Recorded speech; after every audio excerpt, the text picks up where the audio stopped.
My name is Sandra Phillips. I'm a shared mobility architect and the founder of MoveMe. MoveMe is an award-winning boutique agency specialized in the design, planning, and launch of new shared mobility services. We have co-created over 50 car share, micromobility, or mobility as a service projects worldwide. Berlin has always been the epicenter of mobility concepts, and last year's Jelby launch proved that again. So I would have loved to join you in Berlin, but that's unfortunately not possible this year. So instead, I would like to take you on a tour of Vancouver, my hometown, in a minute to show you what a resilient ecosystem looks like. Mobility is a vital aspect of our lives, and the past decade has shown us plenty of innovative ideas. We had connected electric Cybertrucks, shared Uber helicopters, autonomous e-scooters that pick you up where you live, even a subscription app that is the Netflix of transportation. So truly, we've seen innovation at its best solving core problems of our life. Yet the pandemic has also unearthed some of the inherent flaws of our current transportation. Work from home essentially has slashed trip volumes by 75% across the globe, leaving our roads and public transit buses blissfully empty. These plummeting demands also meant consolidations, service suspensions, and closures for many shared mobility providers. So clearly, the way we thought and innovated in transportation had very little flexibility to survive a setback like the current crisis. So how do we increase resilience in transportation? Well, let me take you on a walk to one of my favorite parts of Vancouver, Stanley Park.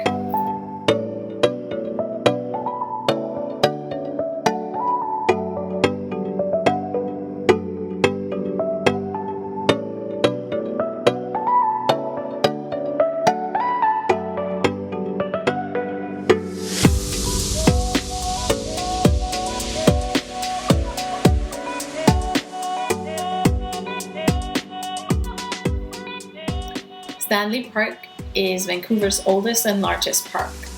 One of its central features is the close to 300 hectares of coastal temperate rainforest. It provides a green refuge for anybody visiting the city, but specifically also for my family to explore an impressive patch of nature within walking distance from our apartment building.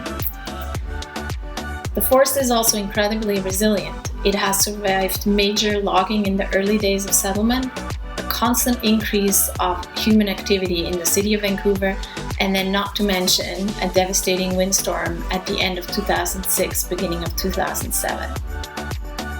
So what are the key elements of this wonderful example of resilience?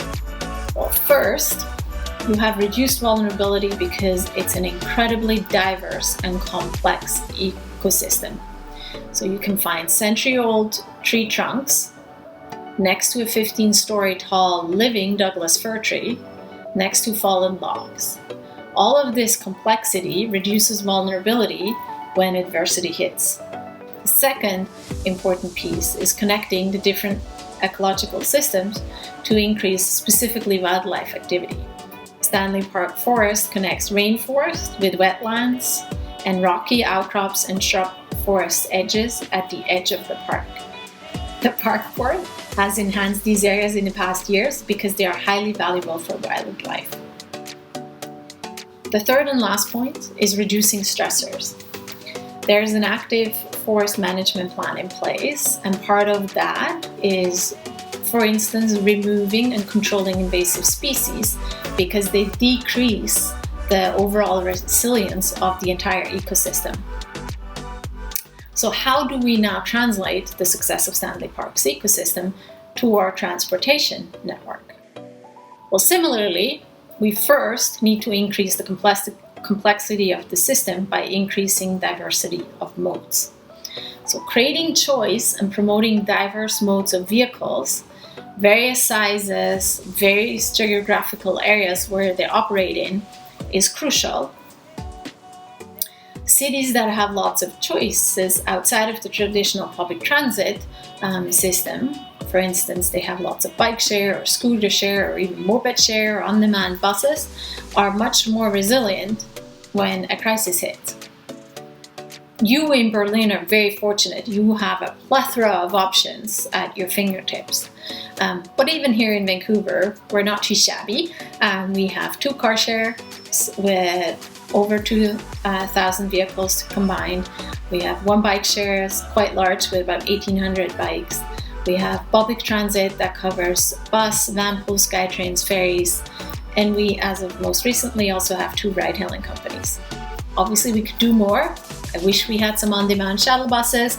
I also wish we had a kick scooter program. That's still missing. The second point is also connecting the different systems. Increased complexity is great, but if it stays disconnected, it cannot be considered an ecosystem, and it's actually not very user-friendly.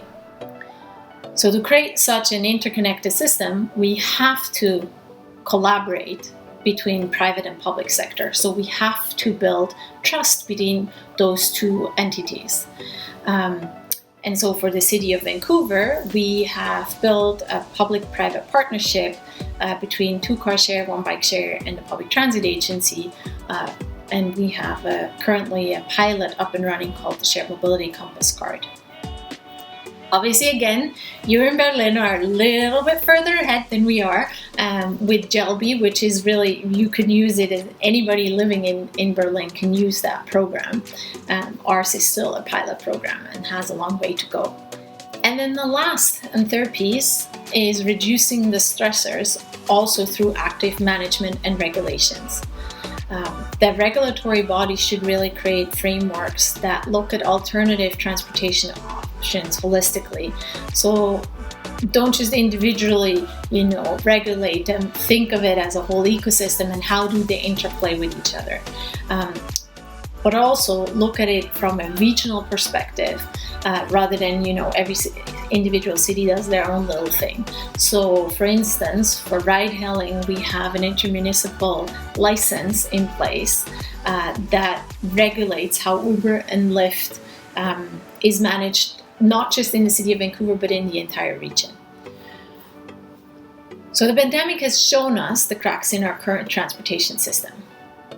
And to rebuild tomorrow's mobility, we need a transportation network that is multimodal and interconnected. We need more resilience in the transportation ecosystem so we can continue to provide access to services for our residents, reduce our region's carbon footprint, and remain the circulatory system for our local economy. So my vision is a mobility ecosystem that withstands the test of time, similar to Stanley Park Forest, a century-old, vibrant coastal rainforest of significant beauty. I hope you enjoyed our virtual walk of Stanley Park. I'm available from 5 to 6 p.m. today, your time, on Twitter. Handle is @shared_mobility for an Ask Me Anything session. So head on over to Twitter, ask me anything related to Vancouver, to Stanley Park, to my love of Berlin or Paris, or Shared Mobility, and I look forward to continue our conversation there with you. Thank you for having me. Enjoy the rest of your time at Shift Mobility.